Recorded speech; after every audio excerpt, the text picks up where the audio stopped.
C category, D category schools. D category schools ని C category తీసుకురావాలి, C category schools ని B category తీసుకురావాలి. Infrastructure ఒక భాగం అయితే ఉపాధ్యాయులు అంటే ఎంతమంది ఉపాధ్యాయులు ఉన్నారు అది రెండో భాగం. మూడో భాగం అవుట్కమ్ ఏంటి అంటే ఫండమెంటల్ లెర్నింగ్ అవుట్కమ్స్ ఎంతవరకు ఉన్నాయి, పిల్లలు ఎంతవరకు పర్ఫామ్ చేయగలుగుతున్నారు, దానిపైన కూడా క్షుణ్ణంగా మేము అది టెస్ట్ కూడా ఏర్పాటు చేసి అది ట్రాన్స్పరెంట్ గా అటు పక్కన ఉపాధ్యాయులకి ఇంకో పక్కన విద్యార్థులు తల్లిదండ్రులు కూడా తెలియజేయాలని లక్ష్యంతో మేము పనిచేస్తున్నాం అధ్యక్ష.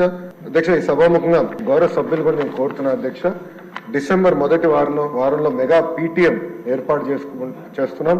గౌరవ సభ్యులందరూ దాంట్లో పాల్గొవాలని ఈ సభాముఖం కోరుతున్నా అధ్యక్ష. అంతేకాకుండా గౌరవ సభ్యులు కూడా నేను నోటు పంపిస్తాను అధ్యక్ష. ప్రతి సభ్యుడు కంపల్సరిగా ప్రభుత్వ పాఠశాలలకి నెలకి పాఠశాల వెళ్ళి మాకు ఒక రిపోర్ట్ ఇస్తే ఆ రిపోర్ట్ చూసి మార్పులు చేర్పులు ఏం చేయాలో అనే దానికి నాకు ఫీడ్బ్యాక్ ఇస్తుంది అధ్యక్ష. ఎందుకంటే నేను ఒక్కరిని అన్ని ప్రభుత్వ పాఠశాలలు తిరగలేను. గౌరవ సభ్యులు ఒక 5 సంవత్సరాల్లో అన్ని